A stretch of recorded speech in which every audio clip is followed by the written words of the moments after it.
Hey guys, today we are going to be looking at some of the several pranks that Google has put out there in fun of April Fool's Day, which is today. We'll get started right away. They have quite a few pranks that we have to get through.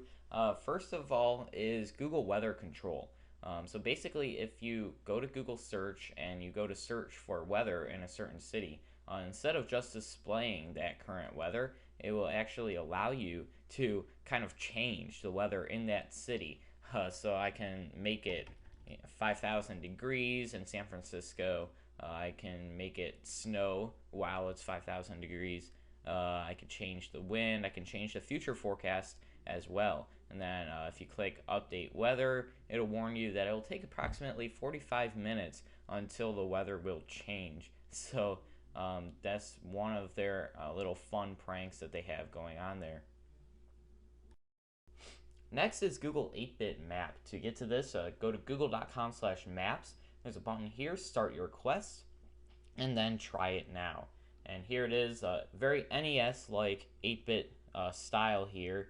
And interestingly enough, they converted many points of interest to 8-bit graphics. So if I search for the Statue of Liberty in New York, there is a little 8-bit Statue of Liberty there. So they had a lot of fun with this. There's many others. We could do the Leaning Tower of Pisa. That was not the Leaning Tower of Pisa. There it is. Okay, so there's the little 8-bit graphic there. So there's a lot of points of interest that have been converted to 8-bit. So I'm sure the graphic designers at Google had a lot of fun with that. So moving on to the next prank for April Fool's Day is Gmail Tap, which proposes changing the standard QWERTY keyboard on phones and basically using Morse code. They claim that Morse code can double your typing speed as opposed to a QWERTY keyboard. Replace 26 keys with 2. You can also type 2 messages at once by having 2 keyboards going on here. And then you could type they have a video here that describes it. They say you could type a message to 2 different people, 2 different messages at the same time. And then they jokingly say, and the best people it would work better for people with 5 fingers. So a lot of fun they had with this. They also say that it makes only having 2 characters, the dots and dashes in Morse code, makes it real easy to learn. And here's the key. And I'm sure a lot of us look at that and say it does look easy to learn. So you can go to gmail.com/tap to get to this site and watch the video about Gmail Tap. Another silly thing that Google tried to pull was on Google Offers. It was $1 for unlimited good parking karma. It was sold out, but they advertise here prime spots when you need them, 1 space buffer on each side, no parallel parking for first 6 months. So another interesting little prank. Next is Google China's landing page. So instead of just describing it, take a look at it for yourself.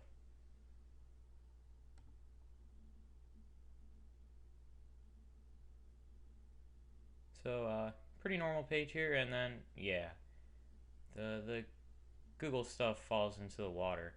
And the fun thing about this is you could play around with the water with your mouse, kind of just push around the buttons, the search bar, push around the Google logo. So pretty neat thing there. I don't really know the point of it, but that's Google China.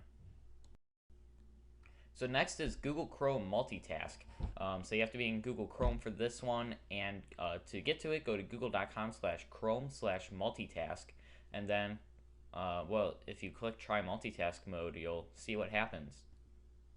There are now 2 mice instead of just 1. So in the video that they made here, they claim that, oh, now you could get things done much faster because you could use 2 mice at once, and then as you try this out, it slowly adds more mice to your screen, as you can see. So I have no idea how many. Oh, they're really multiplying now. So, and then eventually one huge mouse comes flying across the screen. So that's Google Chrome multitask mode. There's the little, or the not the little mouse, the huge mouse that flies across the screen. So they had a lot of fun with that one too. So next is click to teleport from Google AdWords. This can be accessed from google.com/adwords/teleport.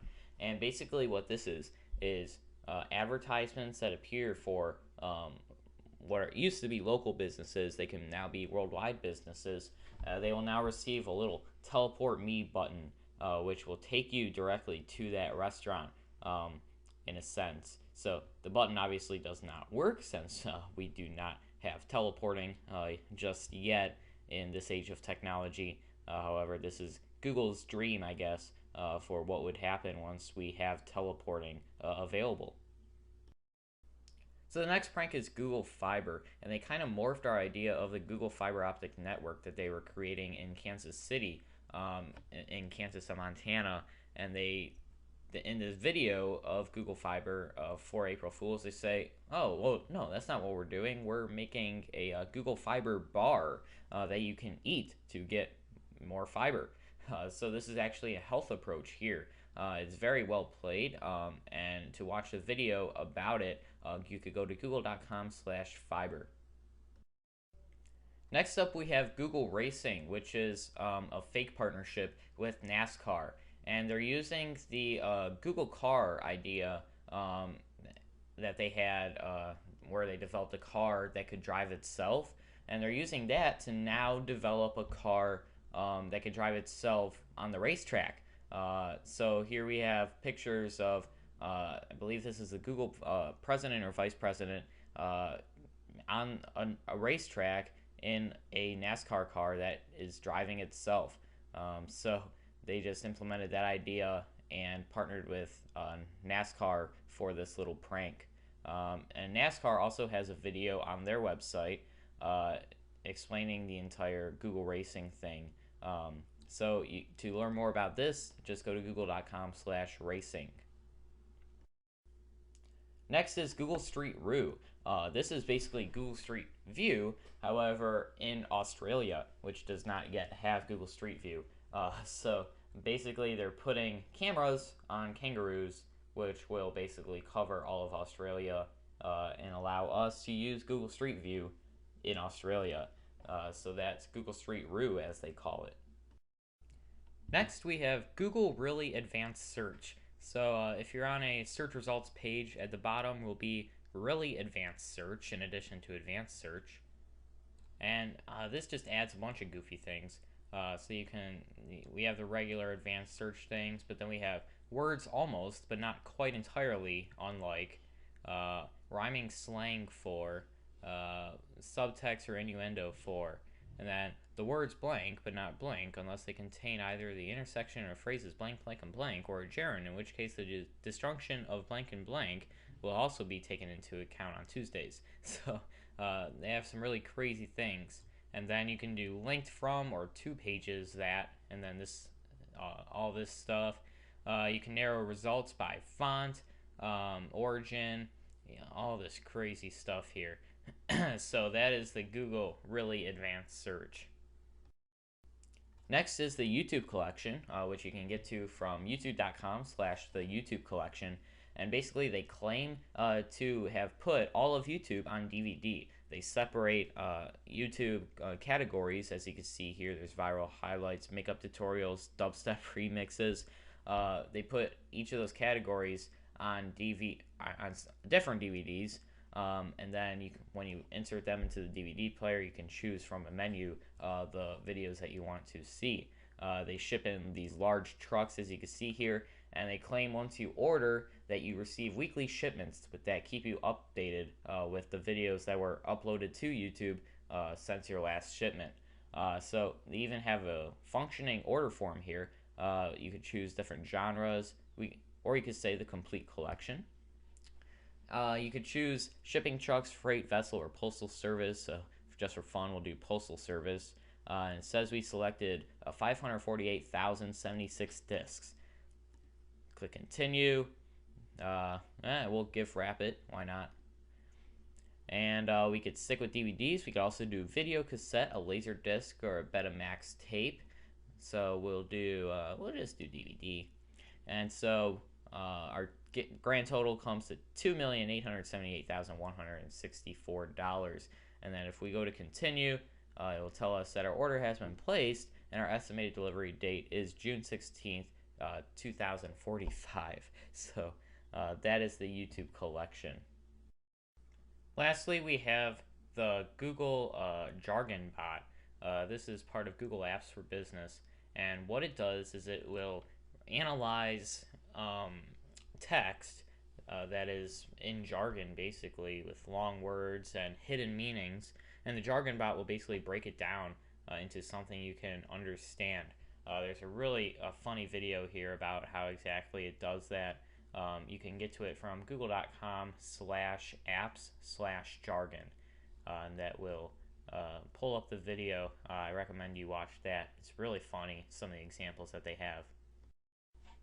So guys, thanks for watching. Be sure to like the video if you liked it, and subscribe for more technology coverage. Check out my blog, mikebed96.com. A bunch of cool YouTube things on here, app reviews and such. So share the video with your friends too to spread the April Fool's spirit, and have a good April Fool's Day. I'll see you guys in the next video.